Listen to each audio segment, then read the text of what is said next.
Good morning everyone, જય શ્રી કૃષ્ણ, જય સ્વામિનારાયણ, સીતારામ. તડકો જોયો નથી અને જો આપણું ઇન્ડિયન વાળું કામકાજ આપણે કર્યું નથી. ગાડલા ગોદડા તપાવા નાખી દીધા છે. આપણા ચાદર ને ઓશિકાના કવર ને બધું વોશ કરવા નાખી દીધું.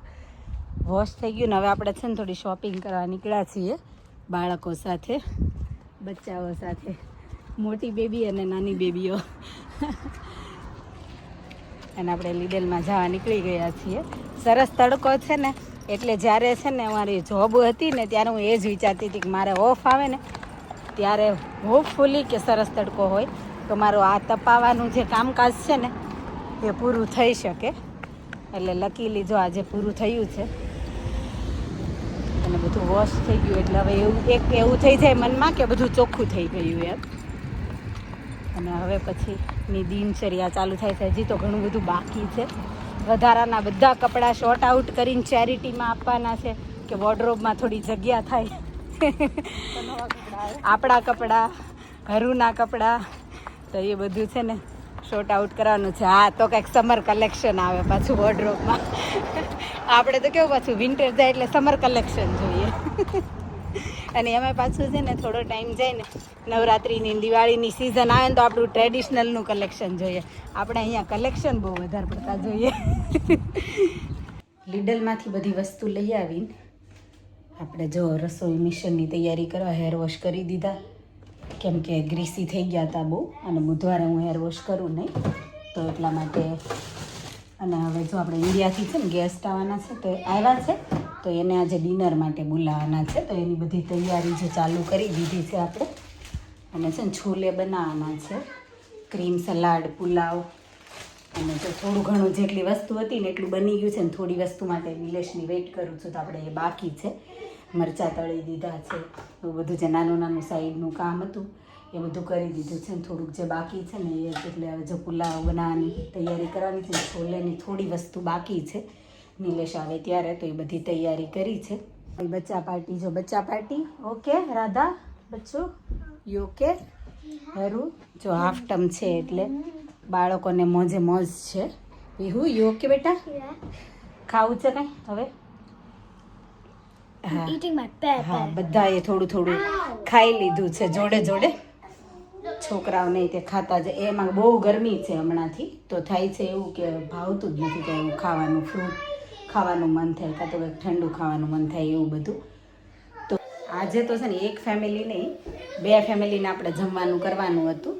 એમાં એવું થયું કે પ્રિયંકભાઈ છે અમારા ફ્રેન્ડ, એના મમ્મી પપ્પા આવ્યા છે તો કીધું એમ નહીં થઈ જાય કેમ કે એ લોકો જતા રહેવાના છે 1-2 તારીખમાં. તો કીધું કે થઈ જાય જોડે જોડે તો પહેલાં આપણે એમનું કરીએ. અને આ ગેસ્ટ છે ને એ રોકાવાના હતા તો એમ એવું હતું કે નેક્સ્ટ વીકમાં એમનું કરશું. પણ કેવું કે પ્રિયંકભાઈના પપ્પાને એને સેટ થયું ને એ લોકોને બીજે ક્યાંક જવાનું હશે તો એમને મેળ પડ્યો ને. કેમ કે કેવું કે પ્રિયંકભાઈના પપ્પાને મારા સસરા સારા એવા ફ્રેન્ડ બની ગયા હતા જ્યારે લાસ્ટ યર એ બંને જોડે આવ્યા હતા ને ત્યારે.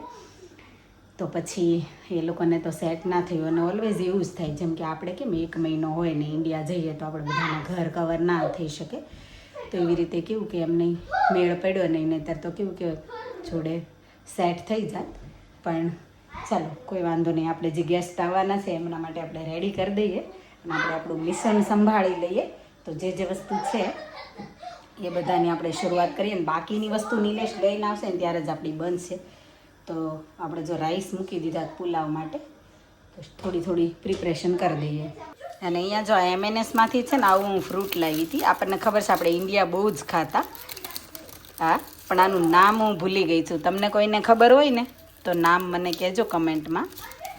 આના બહુ બધા ઝાડવા આપણે રસ્તા ઉપર હોતા હતા ઇન્ડિયા. અને જો અને આ છે ને ખાટું મીઠું આવે, બધાને ખબર હશે. પણ આ છે ને ઇન્ડિયાનું નથી. જો આ છે MNSમાં ઇન્ડિયાનું, મને એવું હતું ઇન્ડિયાનું હશે પણ આ કોલંબિયાનું છે. તો અહીંયા જો પુલાવનો વઘાર કર્યો ને એમાં મેં ઘીમાં છે ને આ બધી વસ્તુ નાખી દીધી. કેપ્સિકમ, કેરેટ, કાજુ, તજ, તમાલપત્ર અને બીજું શું હતું સ્વીટકોર્ન ને વટાણા. અને આની અંદર છે ને હવે આપણા બેઝિક જે મસાલા છે મરચું, મીઠું, ધાણા જીરું અને પુલાવનો મસાલો એ એડ કરી દઈશ. આ બાજુ આપણા વેજીટેબલ સતળાય છે પુલાવ માટે. અને આ બાજુ છે ને આ કુકરમાં આપણે છોલે માટે તૈયારી કરવાની છે. જેમાં છે ને આપણે ગ્રેવી માટેનું બધી જ જે વસ્તુ છે ને એ વસ્તુ આમાં આપણે એક સીટી મારીને બાફી લેવાનું છે ને પછી બફાઈ જાય ને એટલે એનું સરસ ગ્રેવી બનાવી લેવાની છે. તો એના માટે જો મેં આટલી વસ્તુ લીધી છે ગ્રેવી બનાવવા માટે. અને આમાં ગાર્લિક કે ઓનિયન નહીં નાખવા આવે, જેમ મેં પહેલાં કીધું એમ કે એ લોકો ઓનિયન ગાર્લિક નથી ખાતા. અને એટલે આપણે ટોમેટો નાખશું, થોડા ફ્રેશ ટોમેટો અને થોડું ટીન નાખશું, એટલે ખાટી મીઠી ગ્રેવી થાય. તો એ બધી આ બધી વસ્તુ છે ને આમાં ઓઇલમાં નાખીને પછી એને એક સીટી બોલાવીને પછી છે ને ગ્રેવી કરી લઈશું. એક વિસલ કરવાની હતી આપણે ગ્રેવી માટે, તો એક થઈને ત્યાં સુધીમાં જો આ બાજુ આપણે છે ને પુલાવ રેડી કરી દીધા. તો ચટણી બનાવે છે તું? ના ના નિલેશ, આ ચટણી નથી, આ છોલે માટે ગ્રેવી બનાવી હતી. ઓલા 2-4 જે મસાલા નાખીને કરવાની હતી ને એ ગ્રેવી કરી, કેમ કે એટલા માટે પહેલાં મેં બાફી નાખી હતી અને હવે હું ક્રશ કરું છું. કેમ કે બાફેલું હોય ને તો કે મસાલાનો જે ટેસ્ટ હોય ને થોડો અંદર બેસી જાય તો ટેસ્ટ સારો આવે. ઓકે. ગ્રેવીને આપણે ઓઇલમાં તડકો લગાવી દીધો આખું જીરું સાથે. અને પછી જે આપણા બેઝિક મસાલા હતા, હળદર, ધાણા, જીરું, મરચું અને થોડું મેં ગરમ મસાલો એડ કર્યો, એવરેસ્ટનો મારી પાસે હતો એ. તો આટલું એડ કરી હવે જો થોડી વાર છે ને બરાબર મિક્સ થઈ જાય ત્યાં સુધી રહેવા દઈને પછી છોલે એડ કરી દઈશ. અને મે બી મને આમાં છે ને થોડી શુગરની જરૂર પડશે નાખવાની, તો એ થોડી શુગર એડ કરી દઈશું આપણે પછી. હવે ટર્ન આવી ગયો ફરસાણનો. ફરસાણમાં છે ને ખાટા ઢોકળા બનાવવાના છે ને, આ ગીટ્સના રેડી પેકેટના કરવાના છે. જો અહીંયા છે બેટર મેં રેડી કરી દીધું. આમાં જે ઇન્સ્ટ્રક્શન આપ્યું હતું ને એ પ્રમાણે યોગર્ટ, ચીલી જિંજર પેસ્ટ અને ઓઇલ નાખી દીધું અને મિક્સ કરીને હવે આપણે ફટાફટ બનાવી દઈએ ફરસાણ. ઢોકળામાં જો મરી પાવડર ઉપરથી સ્પ્રિંકલ કરી દીધો. હમણાં આપણા ખાટા મીઠા ઢોકળા મસ્ત રેડી થઈ જવાના છે. ટાઈમ થઈ ગયો છે 6:22 અને આપણે ઉતાવળ રાખવાની છે. નાનું નાનું થોડુંક જ કામ આપણું બાકી છે. સલાડ બાકી છે, પાપડ બાકી છે શેકવાના, અને ટોટીલા આપણા રેડી છે તો એને આપણે તળવાના છે. પણ એ લોકો આવે ને ત્યારે ગરમમાં ગરમ, તો બસ થોડું આપણું કામ બાકી છે, ફટાફટ ફિનિશ કરી દઈએ. અને પછી જો અહીંયા ગાંડી વિયાણી છે કિચનમાં, તો આપણે એ ક્લિયર કરી દઈએ એ લોકો આવે ને પહેલાં. હવે એક બાજુ જો પાપડ શેકાઈ રહ્યા છે અને આ બાજુ છે ને ખમણ વઘારવા માટે ઓઇલ મૂકી દીધું છે. અને જો તલ ને લીમડો ને બધું રેડી કરી દીધું. નિયરલી 8 o'clock થવા આવી ગયા છે. જો આપણી પ્લેટ ને એવું બધું અહીંયા રેડી થઈ ગયું છે. રસોઈ બનાવેલી બધી મૂકી દીધી છે. કિચન ટાઈડી થઈ ગયું છે. કપડાં ચેન્જ કરી લીધા છે, ગરમી લીધે એકદમ ચોંટતું હતું ટી-શર્ટ. અને અહીંયા જો ઓઇલ મૂકી દીધું છે ને ખાલી આ ટોટીલા રેપ તળવાના બાકી છે. અને હરુએ છે ને સિટિંગ રૂમ અહીં ટાઈડી કરી દીધો છે ઓલરેડી. તો જો ક્લીન કરી દીધો. Thank you Haru for your help. Haru ક્યારેક ક્યારેક આવી રીતે ગેસ્ટ આવવાના હોય ને જ્યારે, ત્યારે મારી હેલ્પ કરી દે નહીં હરુ, થોડી થોડી. અને આમ જો તારા હેર કોમ કર, આમ જો કેવા છે, એટલે ગેસ્ટ કહેશે કે આ ઘોરી કેમ આંટા મારે છે એમ. હે આજે જે આપણા ઘરે ગેસ્ટ આવવાના છે ને એ ફ્રેન્ડના સિસ્ટર છે. અને એ બંને એ બેન અને જીજાજી બંને છે ડૉક્ટર. અને નિલેશ એ શેના ડૉક્ટર છે? બંને ડૉક્ટર નથી. બંને ડૉક્ટર નથી? પહેલા તો અહીંયા બંને હોસ્પિટલમાં જ કામ કરે છે. પહેલા હસબન્ડ ડૉક્ટર છે. હા. અને બેન છે ને આપણે શું કે ઓપરેશન થિયેટર પણ હેલ્પર હોય ને. હા હા, હેલ્પ નર્સ તો કે હેલ્પર કે એવું કંઈક છે. ઓકે, મને એવું તો બંને ડૉક્ટર છે. અને જીજાજી શેના ડૉક્ટર છે? આ સરોગેસીનો ને એ કરે જ છે ને. સ્કિન ઓપરેશન તો એક્ઝેક્ટલી ખબર નહીં.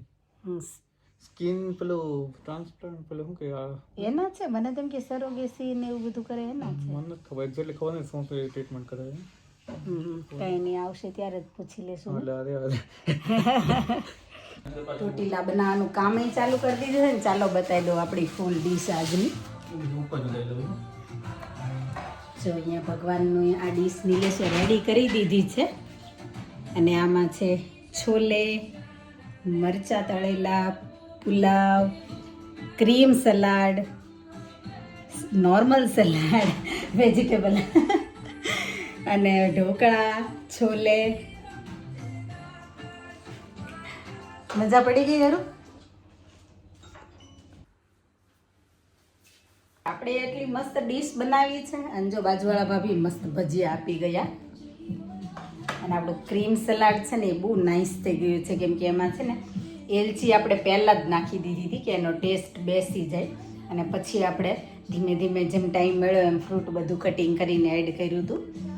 તો એકદમ અત્યારે એલચીનો ટેસ્ટ એટલો નાઇસ આવે છે ને, એવું લાગે છે કે ક્રીમ સલાડ ને આઈસ્ક્રીમ ખાતા હોઈએ ને એવું લાગે છે.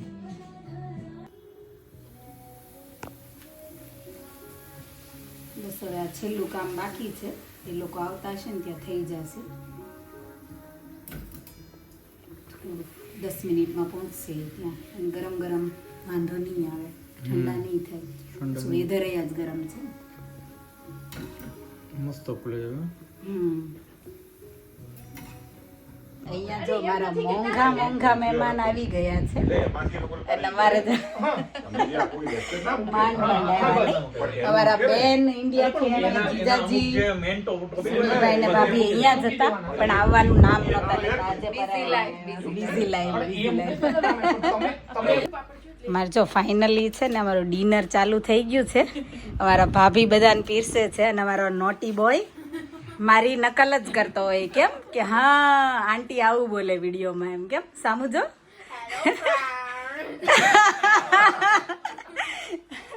અને મારો નોટી બોય છે હરલીનનો રાખી બ્રધર, હે ને? એવરી રક્ષાબંધનમાં સવારમાં જ હા રાખડી બાંધવા અમે પહોંચી જઈએ. અને અમારો વેદ મિસ થાય છે અમને. પર્વથી મોટો વેદ છે. બેન ચાલુ કરો, હાલો જમવાનું. આશીર્વાદ આપે અને આવે તો એમનેમ આવે તો હાલું કે એમના મનનો સંશય નહીં થયો કે ભગવાન મારા મારી બેઠા છે, હું આટલું રાખું છું. અને મને એમ કે આપણને ખાલી મન સ્વામી કે ખાલી આપણે નજર કરે તો આપણને થાય કે આપણું કામ પૂરું. આને તો ભગવાન ખુદ આશીર્વાદ આપે છે અને તોય એનું કામ પૂરું થતું નથી અને તોય એટલા પ્રેમથી રાખે છે. એ કે એ જે સમજણ છે ને એના હિસાબે કે એમનું નામ એટલા અમર થઈ ગયા. અમાર મોંઘા મહેમાન હવે જાય છે. ઇન્ડિયાથી કોઈ આવે ને જાય ને ત્યારે એવું થાય કે આમ heart to say good bye. હા બાય બાય. આવજો જીજાજી. આવજો બેન. હા આવજો. બાય બાય બાય પર્વ. અહીંયા સુઈ જતો. નીલેશ બહુ સ્લોગ છે તમારા પગની નીચે. નિલેશભાઈ આ ખાટલો જોઈએ જ છે, હા મંગાઈ દેજો. બહુ છે હો, નાની નાની બહુ છે. સ્લગ છે ભાભી. સ્લગ જો કે ફેસ માટે સારું હો. હું બોલી ગયા. હા બહુ સારું. સ્લગ ની સ્પેશિયલ ક્રીમ આવે છે, ખબર છે? આપણા મહેમાન તો જતા રહ્યા 11 વાગે, પણ મસ્ત આપણને ઇન્ડિયાની છે ને યાદો તાજી કરાવતા ગયા. એમનું કહેવાનું એમ હતું કે જમ્યા પછી ઇન્ડિયામાં, એ અમદાવાદના છે, તો એમ કહેતા હતા કે આપણે જમીને બહાર નીકળીએ, રસ્તા ઉપર કેવો સરસ મસ્ત મજાનો પવન આવતો હોય અને એ માહોલ જે આજુબાજુનો હોય ને એ બહુ નાઇસ હોય એમ. અને એનું કહેવાનું એવું હતું કે કોઈ બી ડિપ્રેશન હોય ને, માણસ ડિપ્રેશનમાં હોય એ બધું ભૂલી જાય, અને કદાચ જો ત્યાં ના ભૂલે ને તો એ માણસનું ડિપ્રેશન બીજે ક્યાંય દૂર ના થાય એમ. કેમ કે આપણો ઇન્ડિયાનો એ ટાઈમનો કેવું કે માહોલ જ એટલો સરસ હોય. અને આપણને બધાને ખબર જ છે કે આપણે કેવી મજા કરતા હતા જ્યારે આપણે ઇન્ડિયા હતા ત્યારે. અને અહીંયા આવીને બહુ એવું લાગે ને કે જવાબદારીમાં પડી ગયા એમ. તો હા એ દિવસો તો બધાને ખબર હશે ને બધાને મજા આવે ને બધા હજી આપણે જઈએ છીએ તો આપણને એટલી જ મજા આવે છે જેવી આપણને પહેલાં મજા આવતી હતી. અને ત્યાંથી આવતી વખતે આપણને એટલું જ એકલાપણું લાગે અહીંયા. અને આઈ થિંક એ બધું બધાએ ફીલ કર્યું છે. તો કોઈ ઇન્ડિયાથી આવે ને તો એને બહુ ડિફિકલ્ટ હોય બાય કેવું, કેમ કે જ્યારે સ્પેશિયલી આપણને ઇન્ડિયાની બધી યાદો તાજી કરાવીને જાય ને ત્યારે બેક ટુ નોર્મલ થઈ જઈએ આપણે. પણ એ ટાઈમે કેવું કે આપણી આંખ સામે બધું એવું આવી જાય કે જાણે આ રિસન્ટ જ આ બધી વસ્તુ આપણે ત્યાંથી જીવીને આવ્યા છીએ એમ. શું કરીએ હવે, કાંઈ ના કરી શકીએ. વિડીયોનો એન્ડ આપણે અહીંયા જ કરી દઈએ. અને તમને વિડીયો ગમ્યો હોય તો લાઇક શેર કમેન્ટ કરજો.